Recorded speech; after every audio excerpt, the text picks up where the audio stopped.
Welcome, foolish mortals. This is Jillian from Maxie Makes Magic. Welcome back to my channel and happy fall, y'all. As you can tell, I am in full fall swing here in my home, and that means fall treats here on the channel. And today's treat is one that I am very excited for. It is super cute, very spooky, and perfect for the Halloween season. And not only are we skipping out on the parks today and Disney Springs, we're headed over to the resorts for the very first time in forever on the channel. All right, y'all, it is time for us to kick off my Disney Resorts food series by heading over to Port Orleans French Quarter, and we are going to pop into Scat Cat's Club and Café to make the Mickey Ghoulish Delight Beignets. I am beyond excited about these. They are a twist on the famous Mickey beignets that you always can get at Scat Cat's. They're really, really cute.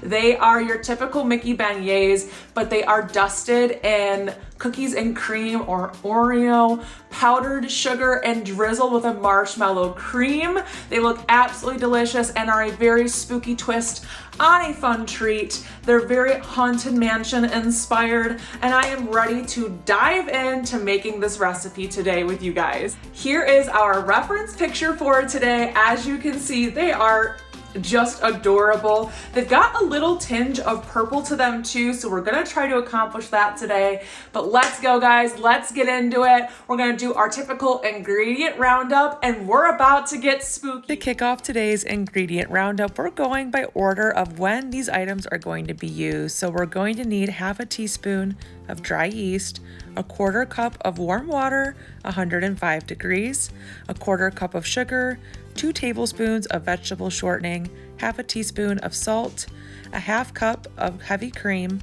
1 egg, 4 cups of all-purpose flour, a half cup of boiling water, vegetable oil for frying, 1 to 1.5 cups of powdered sugar, 7 to 10 chocolate sandwich cookies crushed, and last but certainly not least, 4 to 6 tablespoons of marshmallow cream or marshmallow fluff.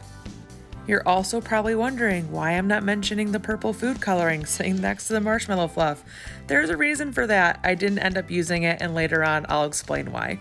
But that is it for our ingredient roundup today, so let's go ahead and start with the recipe. Kicking off today's recipe, we're going to want to sprinkle yeast over warm water in a small bowl, or in this case, a small measuring cup, and you're going to want to stir until it's fully dissolved and let stand for about 5 minutes. Now, this is when I think it's really important to ensure you're using a thermometer to make sure that the temperature of the water is around that 105-degree temperature.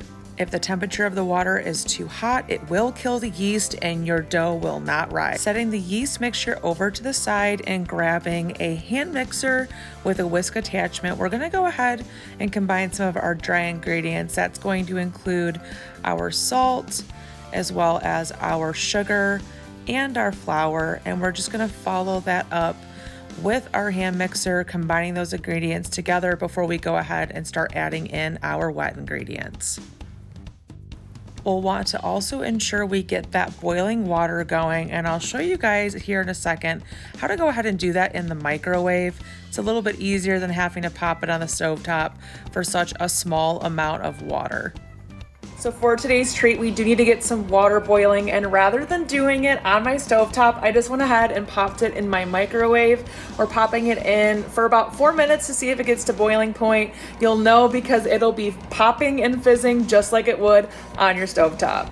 Once your water's done, be sure to take it out with an oven mitt. This glass is going to be so extremely hot. You can tell there's not a lot of water in here, so I don't want you guys burning your hands. Get your little mini friend like mine here, and make sure you're very, very careful, especially if you're doing this with little ones. Fixing our hand mixer with a beater attachment, we're gonna go ahead and combine some of our wet ingredients. That's going to include our shortening as well as our egg, followed up by our heavy cream, mixing that all together until nice and combined. I always start by beating the shortening a little bit before adding in that heavy cream and that egg, or else you're gonna get a bunch of lumps and clumps.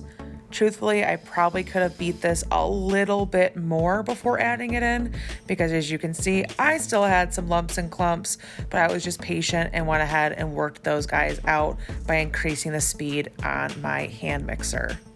This is a great time to mention that having ingredients at room temperature will help them combine easier and avoid clumping. I was working with heavy cream right out of the refrigerator, so I really had to work the mixture in order to get those clumps out. So that's just a little fun tip and trick to make your life easier when you're going to bake. You should always try to keep the ingredients around the same temperature as much as you possibly can. We're gonna go ahead and combine together our wet ingredients with our dry ingredients. I still have a few clumps, not the end of the world, that's okay. They'll work themselves out when we go ahead and combine the dry and the wet ingredients together. Once we get that hand mixer going, we can start to add in a little bit of the boiling water at a time. And following that, we'll go ahead and add in our yeast mixture, bringing it all together until it's completely combined and smooth. Now, I hope y'all are ready to have arms like Gaston's by the end of making this recipe because combining all these ingredients with a hand mixer is a workout. Now, you totally could use a stand mixer here as well. I like to use my hand mixer because once I've gone through using my beater attachment, I actually go ahead and switch it over to my dough hook. And for whatever reason, with this specific hand mixer, I have the best dough hook on the planet. It's even better than my KitchenAid, which I hate to admit, but it's honestly so true. If you're not getting that final smooth texture that you're aiming for, you can go ahead, take it out of your bowl and use your trusty old hands in order to knead the dough together to get that perfectly smooth ball before we let it rest for 30 minutes. We'll go ahead and let this dough sit aside for 30 minutes, and when we come back, we can start rolling it out and cutting our Mickey beignets. You'll want to make sure you have plenty of flour down on a clean surface and use your rolling pin to roll out the dough to about a 1/4 inch thickness, and then you can use a Mickey shaped cookie cutter in order to cut your beignets. I had 2 different size cutters. I did use both just so when I was cutting the dough, if there were any little small areas where I couldn't fit another large beignet, I could cut a small one to give myself some variety. And they're so cute how they turned out. They're the perfect shape. Once you get all of your beignets cut, you're going to want to go ahead and cover those with a warm towel in a warm, draft-free area for about an hour to an hour and a half. While we let those beignets proof, we're going to grab our powdered sugar, add it into a pan, and kind of just spread it out because when we go ahead and drop the beignets into the powdered sugar, we want to have as much area as possible to work with. We'll also need our Oreos. Of course, we are getting double stuffed, which honestly doesn't matter that much today because we're not using the filling. We just need to remove the filling from about 7 to 10 sandwich cookies. This is where the purple Wilton gel coloring came into play. I was going to melt these cream fillings down and add that purple coloring to it to add like a purple drizzle in addition to the marshmallow drizzle on the beignets. But guys, it was absolutely disgusting. I mentioned it later on in the video when we do the taste test. There was just no way I could sacrifice these beignets by putting this disgusting cream filling on top. It just would have been awful. So they definitely just got tossed, unfortunately, but I always recommend getting double stuffed regardless of what you're baking because they're the best. Once you go ahead and separate all of the cream filling from the Oreos, you'll just take the same rolling pin you used earlier, put those cookies in a bag, and crush them up into a fine powder because we're going to go ahead and combine together the powdered sugar and the Oreo crumbs in order to get that cookies and cream flavoring that we want for these Ghoulish Delight Beignets. Once everything is combined, you can set that mixture aside because we're going to move forward with frying our beignets. To fry up our beignets, you're going to want to heat 3 inches of vegetable oil to 350 degrees in a deep, heavy potted pan over medium to high heat. To make sure that my oil is at good frying temperature, I always take a little tiny piece of a beignet or whatever I'm frying and pop it into the fryer, and if it starts to rise and bubble, up to the top, we know it's ready to go, and you can see that with these beignets here, the oil is at a perfect temperature. When working with oil, you need to be extremely, extremely cautious and careful with what you're doing.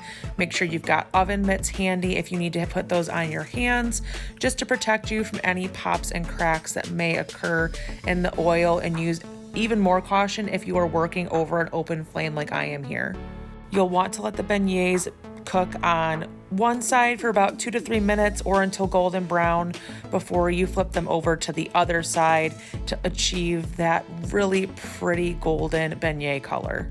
You'll want to have a plate and some paper towel handy to let those beignets rest and soak up any of the additional oil, or drain them on the paper towel.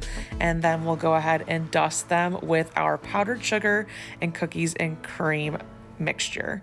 It is time to douse our beignets in our powdered sugar mixture. I drop all of them right into the powdered sugar, and the easiest way I had found to get these nicely coated was just by taking my fine mesh sieve and taking some of that additional powdered sugar, plopping it in as you can see here, and just really dousing it all over the top of these beignets. I wanted as much powdered sugar mixture as I could possibly get. Once they were properly dusted, I added them over to my serving plate so we can add our marshmallow cream on top.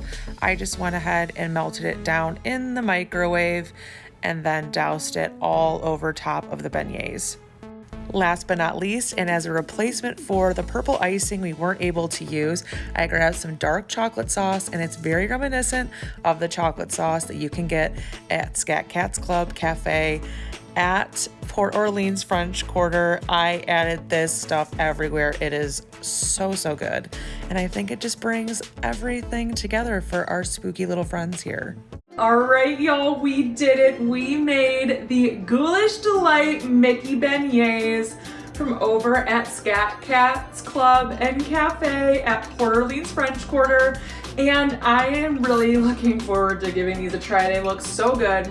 The only modification I made today is I didn't use the cream filling on the inside of the Oreos. They did not melt down right. They were really gritty. And then when you added food dye to them, it didn't taste right. And honestly, you want these to taste good. That's the most important thing. So we did bail out on the purple. But what I did substitute in was some chocolate sauce. Now you could also use that chocolate sauce to dip in, like the dips you can get at Scat Cats, but I wanted to use my own that I had here at home. And now the only thing left for us to do is give these a try, and that will tell us how these are at home. Are they really living up to the hype?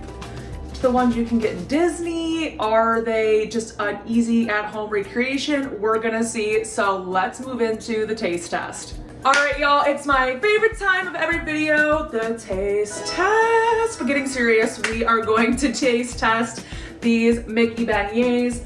I am going to grab, which one do I want? I'll grab this one on the top. I'm gonna go ahead and give it a bite. As always, I'm gonna go for it. It's gonna be a mess. I have my hand here ready, but let's see how these taste.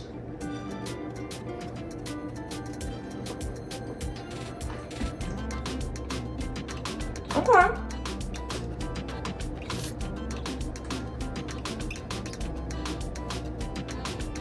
This is gonna be a minute. I need to gather my thoughts and get the powdered sugar off my face. I'm gonna give my real and honest opinion. The flavor is spot on. However, they're very tough. I don't know if you guys can see it, but it's kind of more like I want to say a biscuit, because it's not even, it's denser than a biscuit, but it's got like that dryness you'd like in a biscuit. It's not bad, but it's not a Mickey beignet from Disney. Like it's not the same, which either means I messed something up along the lines of making the recipe wasn't detailed enough, or it just wasn't really a good recipe. So it's hard to tell.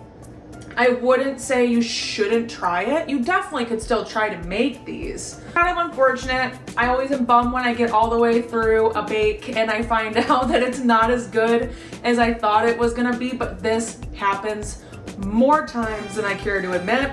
Maybe I try a different recipe that's not the Disney recipe for beignets, but I still cut them like the Mickey shape, because the shape, the look, it's spot on. The flavor's spot on.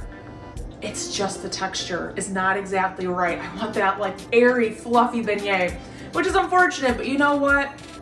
We gave it a try. We did our taste test. It does taste good, but could be a little bit fluffier. So it's not that it was a fail today, but these things do happen, again, when you try new recipes. All right, I'm back because I reconsidered things a little bit. They're not as tough as I thought. There's a few of them that I think I just fried for a little bit too long. They're good, they're good. I digress. Sorry for the jump scare there. I tricked you. I love that for me. Anyways, if you like videos just like this, be sure to like, follow, subscribe, hit that notification bell so you never miss a video. If you have ideas for treats you want to see me review or recreate in the future, go ahead and comment down below. The recipe will be included in the description if you want to go ahead and give it a try yourself. As always, this is Jillian from Maxie Makes Magic, and I hope you have a magical day. Bye guys!